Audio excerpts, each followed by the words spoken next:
landing these. Oh, nice uppercut by Buster Douglas. Look at this. We will take a look at the tail of the tape. Tahun 1990, Tokyo Dome menjadi saksi bisu dari sebuah laga yang dianggap mustahil untuk kalah bagi satu orang. Mike Tyson, Iron Mike, sang juara tak terbantahkan dengan rekor 37 kemenangan tanpa balas.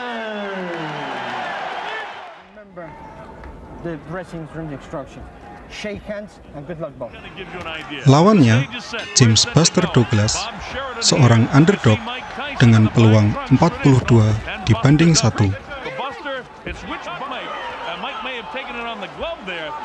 Hampir tidak ada yang memberi kesempatan bagi Douglas. Tapi malam itu, udara di Tokyo terasa berbeda. Kita akan melihat bagaimana sejarah olahraga paling mengejutkan sepanjang masa mulai ditulis.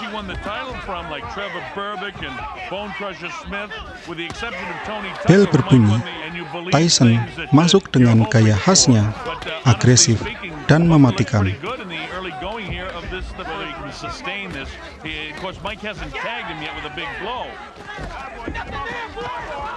Namun ada yang aneh, Buster Douglas tidak lari.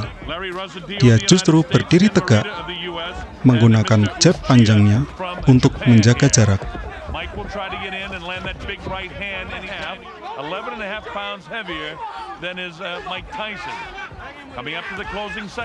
Di menit ini, penonton mulai sadar bahwa Douglas tidak datang hanya untuk mengambil uang bayaran. Dia datang untuk bertarung.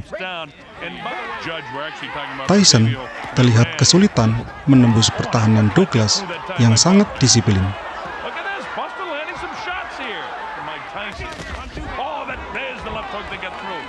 Keunggulan jangkauan Douglas menjadi mimpi buruk bagi Tyson.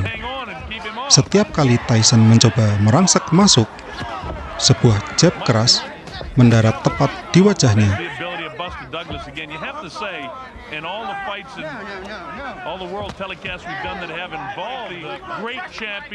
Mata kiri Tyson mulai membengkak. Sang juara dunia tampak frustrasi.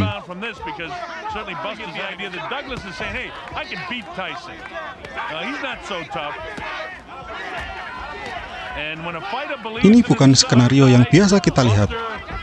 Tyson, yang biasanya mendominasi, kini justru menjadi sasaran empuk bagi kombinasi 1-2 dari Douglas.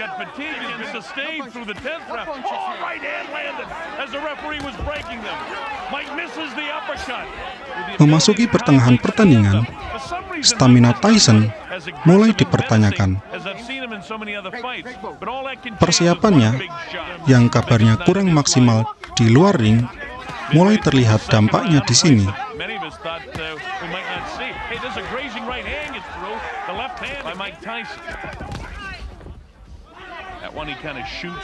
Di sisi lain, Douglas bertarung dengan motivasi luar biasa. Dia mendedikasikan laga ini untuk ibunya yang baru saja meninggal.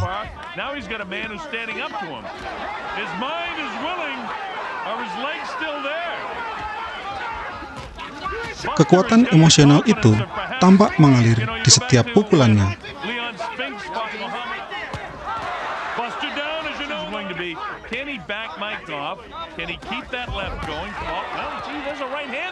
Tyson terpojok, sesuatu yang hampir belum pernah terjadi sebelumnya.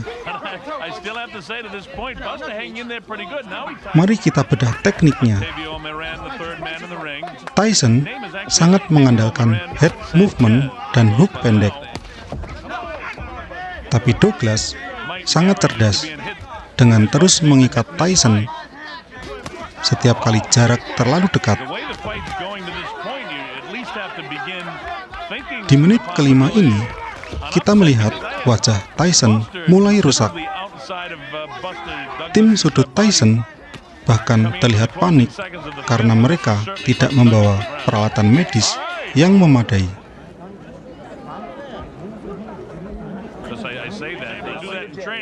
we could make him an opponent. Don't forget, Greg. bahkan menggunakan kantong plastik berisi air dingin untuk mengompres bengkaknya. Oh, Mike tries to land a big right hand, has thunder in both hands. And you get the idea now that the adrenaline's pumping here. And there's going to be a sense of urgency for Mike. And with one big shot again. He's down, he comes with the uppercut. Somehow or other, Buster's throwing shots back. Look at this. Sangat jelas terlihat perbedaan stamina kedua petinju. Mike Tyson sudah mulai kehabisan napas, pandangan kosong, pertahanan double cover turun, dan pukulan lemah. Sedangkan Douglas masih segar, pukulannya terlihat masih mantap, dan gerakannya masih lincah.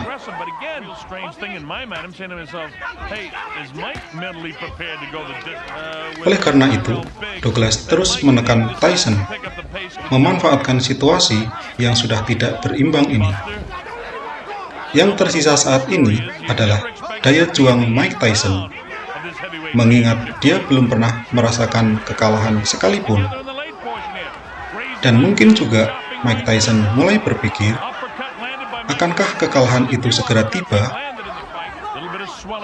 Di sini kita sama-sama lihat Mike Tyson dengan sisa-sisa tenaga masih berusaha untuk memukul dengan keras, berharap ada pukulan keberuntungan yang masuk dan membuat Douglas KO.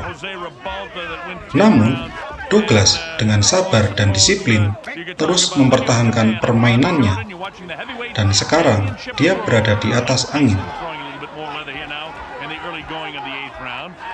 That this is his night and all of that sort of stuff, but of course one big shot from Mike Tyson can end all that speculation. And Mike looks like does that hop, skip, and a jump as the villain trying to get those arms free. Bangs the body back upstairs in the head. Buster doing just about everything right, but Mike landed that, quite honestly, to get through the first round, and that's why Don King has brought the show on the road. Look at Buster landing some shots. Di tengah dominasi Douglas, sang monster menunjukkan kenapa dia ditakuti. Di akhir ronde ke-8, Tyson mendaratkan sebuah uppercut kanan yang sangat telak. Douglas terjatuh. Dunia menahan napas. Inilah momen yang ditunggu-tunggu. Namun, ada kontroversi hitungan yang lambat di sini. Douglas berhasil bangkit di hitungan ke-9, tepat pada saat ronde berakhir. Tyson hampir saja membalikkan keadaan. Bukannya goyah setelah jatuh, Douglas justru bangkit dengan amarah yang lebih besar di ronde ke-9. Dia tahu dia hampir kalah, dan dia tidak akan membiarkan itu terjadi lagi. Douglas membombardir Tyson dengan kombinasi yang membuat kepala Tyson tersentak ke belakang berkali-kali. Tyson kini hanya bertarung dengan menggunakan instingnya. Penglihatannya mulai terganggu oleh mata kirinya yang mulai tertutup total.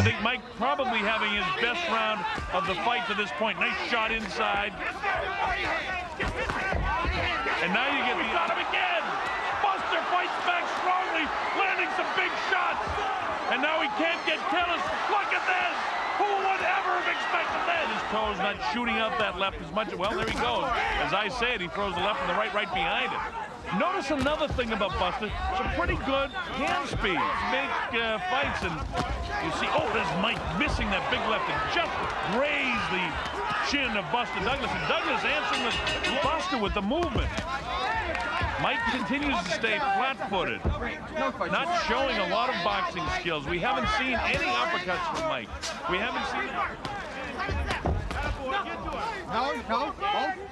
How dangerous can he be? I don't know. Ronde ke-10, momen paling ikonik dalam sejarah tinju dimulai. Douglas mendaratkan uppercut kanan yang mengangkat dagu Tyson, disusul dengan 4 pukulan kombinasi yang sangat cepat, dan Mike Tyson terjatuh. Sang raja telah tumbang. Dunia terdiam. Tyson berusaha merangkak mencari pelindung mulutnya yang terlepas. Namun, keseimbangannya sudah hilang. James Buster Douglas adalah juara dunia kelas berat yang baru. 10, the winner by way of knockout and new heavyweight champion of the world, James